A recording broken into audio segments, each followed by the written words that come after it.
uma vez o programa De Cara com Caramba, de volta aqui pela TV Rio Preto, Canal 7. E eu não canso de dizer e vou dizer sempre nas aberturas do programa. Eu procuro trazer pessoas inteligentes, pessoas que me são simpáticas, pessoas que têm aí um grande ciclo de amizade na cidade. E hoje eu estou recebendo com muito prazer, eu acho que vocês já perceberam que eu não trago muito político aqui. Mas às vezes algumas exceções eu procuro abrir. Hoje ele está fora da política, mas teve um trabalho muito bacana à frente da nossa Câmara Municipal e ele veio hoje prestigiar aqui esse programa, que é o meu amigo Dorival Lemes. Dorival, que bom que você está aqui hoje. Aliás, fazia tempo que eu não via você na mídia, entendeu? E de repente eu falei, eu vou fazer um convite para ele vir no meu programa. Você vai contar um pouquinho da sua história de vida, porque eu sei que é uma história muito bacana, principalmente o teu lado profissional. E eu queria que você, então, falasse um pouquinho para mim e para o meu telespectador. Quem é Dorival Lemes? Bom, Cida, primeiro, quem tem que dizer muito obrigado sou eu. Quem tem que dizer que a alegria me toma conta de estar frente a frente com uma ícone de São José do Rio Preto. Eu não estou dizendo novidade, nem descobrindo a roda. Todos nós que moramos em Rio Preto, ao longo da nossa existência, já sabemos do seu trabalho de comunicação, sobretudo na sociedade de São José do Rio Preto, levando a você, dono de casa, as informações que diz respeito a todos nós. Então, estar com você é um motivo de satisfação. A alegria é minha. Poder falar um pouco da minha vida, talvez você está me dando uma grande oportunidade. Você abriu o programa falando da questão política. Efetivamente, hoje eu deixei a política. Ao longo do papo, nós vamos conversar. Agora, mas quem está feliz de estar frente a frente com você sou eu. Perdoe-me, tá? Então, e quem é Dorival? Dorival. Dorival é uma pessoa simples. Eu sou um cara de uma origem humilde, nascido na cidade de Barretos, né? Nas décadas lá atrás, e que ainda é muito jovem, deixei a cidade, na busca de um caminho, na busca de formar uma vida e, quem sabe, construir uma história. E tenho o prazer de dizer, com muito orgulho, que a minha vida começa como engraxate, guarda-mirim, e assim fui crescendo. Até um dia eu ter a oportunidade de conhecer a Caixa Econômica Federal e nela ter uma carreira meteórica, porque aos 21 anos de idade eu já era gerente de agência. Muito jovem, deixei a minha cidade natal, Barretos. Ali eu vou contar um pouquinho da história. Eu fui para Presidente Prudente. Mas nós vamos, durante a entrevista, nós vamos contar muita Presidente história. Epitácio, eu rodei esse sertão, vim parar em Votuporanga um bom tempo, onde nasceu minha primeira filha, Sofia, nasceu em Votuporanga, né? De lá eu fui para São Paulo, de São Paulo voltei para Rio Preto. Pois é, mas, Dorival, a gente depois, eu queria só saber quem era Dorival. Então, você contou, você lá nasceu em Barretos, de origem humilde. Bom, agora vamos falar um pouquinho. Como é que foi a sua juventude? Olha, foi uma juventude numa época completamente diferente da de hoje, né? É muito difícil até falar como foi em função de uma comparação com o que é hoje a juventude. Uma juventude de muito trabalho. Eu não fui daquele grupo de jovens que curtiu a vida. Eu estava muito mais compenetrado em ascender no caminho da minha vida algumas posições que pudessem me dar autossuficiência, pudessem me dar independência e que pudessem me fazer útil, para que eu pudesse ser útil à sociedade. Sei. Então, eu diria que a minha juventude foi uma juventude muito equilibrada, muito tranquila. Não foi como nos tempos de hoje, da modernidade, da globalização, um mundo onde a internet tomou conta. É verdade. Hoje é um mundo que eu entendo a juventude de hoje, mas a minha, a sua, com certeza também, de outros contemporâneos a nós, foi muito diferente. Mas eu tenho muito orgulho da minha juventude, porque existia pureza, existia tete a tete, existia amor e, sobretudo, existia respeito. Talvez esses valores, para mim, não tem preço. E vivendo em função desses valores, é que eu pude realmente, com o tempo, hoje adquirir isso tudo e dividir um pouco com aqueles que vieram depois de mim, que são os meus descendentes. Agora, você teve quantos filhos? Eu tive 3 filhos com a graça de Deus. Eu tive Todos maravilhosos. a Sofia. Eu conheço todos. Eu sei disso. Tá com quantos netos lá, Dorival? Eu tô com 3 netos. 3? Vamos pedir a Deus para que em breve venha o quarto. São 3 meninos? Eu tenho a Sofia, vou até nominar, que é a mais velha, tua amiga, por sinal, gosta muito de você, hoje morando em São Paulo. Eu tenho o meu filho Gustavo Lemes, Musa, e tenho a minha filha Bruna. Eu tenho 3 filhas. Pois é, e da sua filha, da Bruna, e do seu filho, que você teve os netos. Sim. Então são 3 meninos? Não, eu tenho 2 meninas e um menino. Então você tem 2 meninas e um menino. E desse trio, somente a Sofia, que aí... E aquela alegria, né?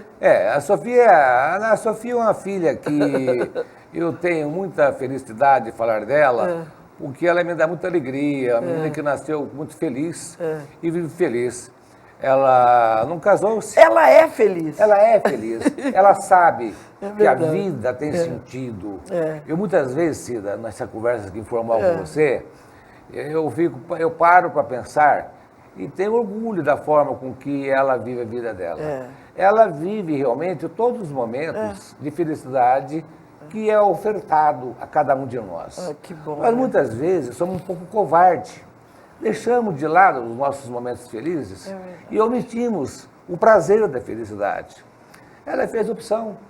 Minha filha formou-se, minha filha fala várias línguas, trabalha em São Paulo, está bem no mercado, né, em São Paulo, e está muito bem. E aqui está o Gustavo, que é um educador físico, eu tenho muito orgulho do meu filho como educador físico, um praticante afetivo da doutrina espírita cristã. E tem a Bruninha, que é minha filha caçula, que me deu o primeiro neto, Pedro. Consequentemente, o Gustavo me deu o meu neto, Joaquim. E a Maluzinha, que é a mais nova, né? E agora há uma expectativa aí que está vindo um quarto por aí. Mas vamos deixar na mão de Deus, né? Deus sabe o que faz, né? Mas olha, você... Quantos anos tinha quando você entrou na Caixa Econômica Federal? Exatamente 16 para 17 anos. Nossa, muito novo, Vamos né? contar a história. E quantos anos você ficou na Caixa? Isso, Cida, boa pergunta. Eu entrei na Caixa quando... Foi na época da Revolução, diga-se de passagem. Eu fui trabalhar como office boy, porque eu era guarda-mirim. E fui destacado como guarda-mirim para prestar serviço, como a Arpron faz aqui em São José do Rio Preto, na Caixa Federal. E ali me transformei numa espécie de um office boy. Aí veio o chamado concurso público, no ano de 67, 68. E eu fiz o concurso, era um concurso interno, mas era público, as pessoas podiam se inscrever. E felizmente eu fui aprovado. Ingressei exatamente com 18 anos de idade, no dia 8 de agosto de 1968. E você aposentou-se como gerente regional da Caixa?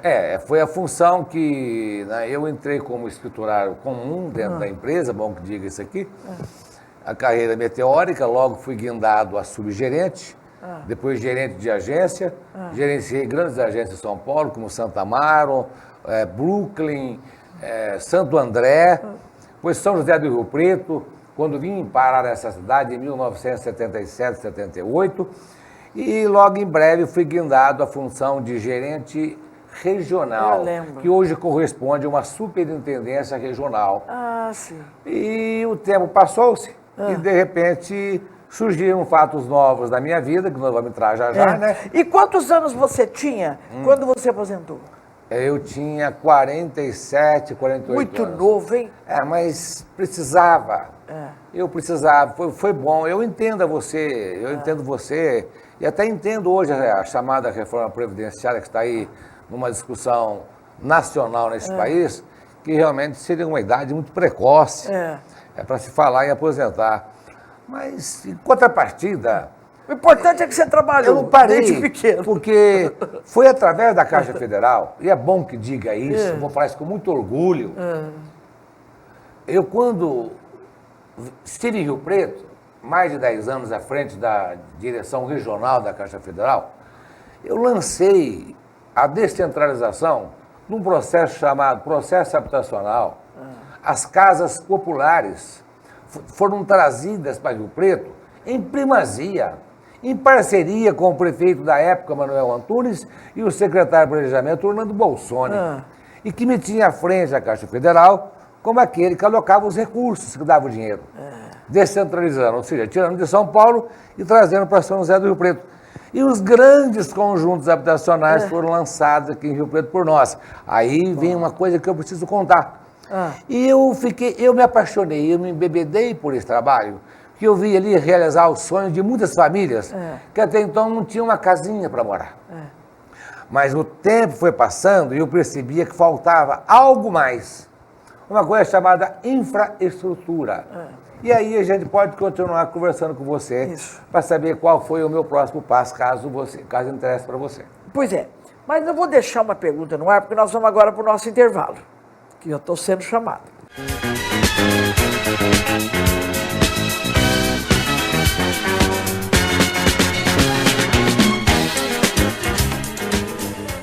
Dia dos Namorados Rio Preto Shopping, o mais completo mix de lojas com muitas opções em presentes. Concorra a um vale viagem, você escolhe o roteiro. Rio Preto Shopping, Dia dos Namorados, participe!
Dorival, uma pergunta que ficou no ar. Política. E aí? Você também aposentou da política? Como é que é? Bom, primeiro, da política ninguém aposenta nunca. Nós nascemos políticos e vamos morrer políticos. Há várias maneiras de você fazer e praticá-la, né? Nós, só pelo fato de exercitar a cidadania, nós já estamos fazendo política. Ok? Mas deixa eu voltar ao bloco anterior, que eu quero fazer a complementação, uma passagem. Sim.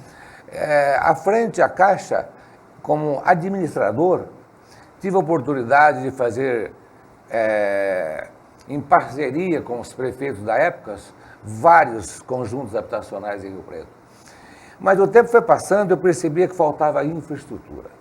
Ou seja, faltava asfalto, faltava iluminação muitas vezes, faltava transporte coletivo, não tinha correios, não tinha escola, não tinha creche, ou seja, equipamentos públicos que pudessem atender a demanda daquela população que já morava naquele setor da cidade. Aí me veio à minha cabeça aquele desejo de fazer algo mais do que faz um administrador.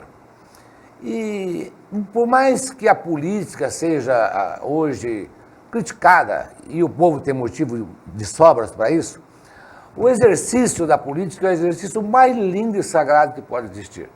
Na medida que você haja como um verdadeiro agente da vontade popular, na consecução dos seus objetivos e pensando no bem comum e no bem da comunidade. Aí vinha a minha cabeça. Eu tenho duas razões. A primeira, se eu for para a política, eu não vou deixar mais Rio Preto, que é a cidade que nasceram os meus filhos, meus dois filhos, e é a cidade que eu não quero mais sair. E se eu for para a política, como homem público, eu vou ter oportunidade de dar um passo a mais. Através do orçamento público, como legislador da Câmara Municipal, posso fazer um trabalho com o senhor prefeito e levar para esses conjuntos habitacionais, tipo São Diocleciano, Ana Célia, Ana Angélica, SECAP, tantos mais em Rio Preto que nós fizemos, levar os equipamentos públicos. E fui com esse compromisso em 1988, até então, naquele momento, era chamado como Dorival da Caixa, você deve lembrar disso. Eu não era Dorival Lemes, era Dorival da Caixa, né? Eu fui com esse compromisso e, felizmente, as coisas foram evoluindo em Rio Preto, foram avançando em Rio Preto. Quantas vezes você foi vereador? Eu fui vereador eleito 4 vezes, 2 vezes suplente, exerci a Câmara por seis legislaturas. Que legal. 6 legislaturas. Eu achava que era 3. Não, são 6. Olha. Eu exerci seis mandatos na Câmara, Sim. tendo a oportunidade, a honra e o orgulho de ter sido um dos presidentes mais jovens na época, na década de 90. Eu já era presidente da Câmara Municipal de São José do Rio Preto. Legal, né? Ocupei todas as comissões daquela casa, em especial a Comissão de Constituição e Justiça, que é a mais importante, porque na qualidade de advogado que eu sou também, tinha muita facilidade para trabalhar nessa comissão. E é uma comissão séria, né? Então, voltando a falar da vida pública, Cida, e é um tema que eu me apaixono. Né? Eu não gosto de falar... Tem alguma mágoa? Não, vou falar só uma coisa, a mágoa eu chego já já. Quando vim para a vida pública, eu me preparei. Eu não vim como um intruso. Aquele que vai dizer assim, eu vou me candidatar porque você é homem público. Eu acho que não é por aí. A pessoa precisa preparar, saber o que é que ela vai fazer depois. Eu tenho o orgulho de dizer a você que está me ouvindo em casa, a você, Cida, e a tantas pessoas que já sabem, eu sou talvez um dos poucos em São José do Rio Preto que sou cientista político. Eu sou pós-graduado em ciências políticas. E me cito aqui um companheiro, Manuel Jesus Gonçalves, que fez junto comigo na época também, né? Foi teu amigo, foi teu vizinho de apartamento. A amizade nossa nasceu de você. Fizemos uma pós-graduação. Através de você. Fizemos uma pós-graduação e estudamos ciências políticas e fui aprendendo, tá? Aí você fez a pergunta qual é a minha mágoa, né? Talvez a mágoa, eu diria que eu não tenho nenhuma na minha vida. Jamais da política. Primeiro porque a minha doutrina cristã, ela não permite, e eu quero aqui dizer a você que está aí ligado em nós, para realmente, etimologicamente, definir essa palavra. Mágoa. O que é mágoa? É uma má água. Logo, é uma água ruim que não presta. Tomar água eu não tenho, mas eu tenho alguns aborrecimentos e algumas tristezas. Que Decepções, por exemplo? É a palavra que pega bem a decepção. Você corroborou muito comigo agora. Dentro da vida pública, muitas vezes, nós somos obrigados, até para estabelecer um regime de estabilidade e na busca dos seus objetivos, compartilhar com situações ou vivenciar situações que a sua ética moral, a sua formação não permite. Evidentemente, não estou generalizando, que tem tanto bom como tem o ruim, não só na política, como em toda e qualquer atividade profissional, dos mais variados segmentos que nós vivemos. Mas eu passei por muitas situações dentro da política, onde eu percebia que muitas vezes... E aprendeu muito também. Né? Eu tinha que contrariar meus próprios propósitos, meus princípios de vida para atingir um bem comum. Que na raiz, no nascedouro da ideia, ou da proposta, ou do projeto, eu não coadunava com ele. Mas muitas vezes o sistema, a engrenagem, muitas vezes te impõe condições. E às vezes você renuncia a seus próprios propósitos, pensando no bem comum. Eu estou usando muito essa palavra, Cida, porque há um adágio que as pessoas usam, mas precisa praticar. Os homens públicos têm a mania de dizer que eu vim para a política para servir e não ser servido. Nós temos notado desse país que é o contrário, né? Eu acho que as pessoas estão muito mais preocupadas em se servir Infelizmente. do que servir a quem precisa. É verdade. Aí precisaríamos horas e horas para discutir essa questão, que entra a questão de ordem social, questão religiosa, questão familiar, questão de ética, e de tantas outras coisas, de retidão. E não dá para discutir aqui agora, né, Cida? Mas olha, como nós já estamos terminando o nosso bate-papo... Que pena, tão não, gostoso. mas peraí. Você só vai falar para mim, se você fosse prefeito hoje, pelo menos você vai falar para mim 3 itens que você acha que você faria. 3 coisas. A sua pergunta me pega de surpresa. A primeira coisa que eu faria, eu ia descentralizar duplamente a forma de governar Rio Preto. Eu entendo que a máquina está muito inchada. A máquina é inchada tanto nos 5.560 e poucos municípios desse país, nos estados e no país como um todo, no Brasil. A máquina é inchada. Bom, e segundo item? Mas preciso completar rapidinho. O que eu faria? Eu terceirizava muito serviço e deixaria o chefe do poder com mais tempo para trabalhar. Porque eu participo do princípio, o chefe que está muito ocupado, ele não tem tempo de pensar e executar as coisas. Teria um pouco mais de liberdade para trabalhar. Você disse o que era o segundo agora? O segundo item. O segundo item também estaria dentro disso. Eu já não concebo mais, que eu fui autor da lei, em 1990, 91, que proibi, em Rio Preto, as instalações de mais bancos comerciais no quadrilátero, compreendendo a Pedro Amaral, lá embaixo, até a Rua Independência, excluídas as avenidas Badibacite e Andaló. Quem tinha agência bancária até aquele ano, continuou, que era uma briga, que todo mundo queria ir para o centro e o centro congestionava. E lá atrás eu já pensava nisso. Eu criei uma lei obrigando os bancos a ir para os bairros, para que nós criássemos a independência dos bairros, e assim foi acontecendo. E o que eu faria com a prefeitura? Eu simplesmente descentralizava.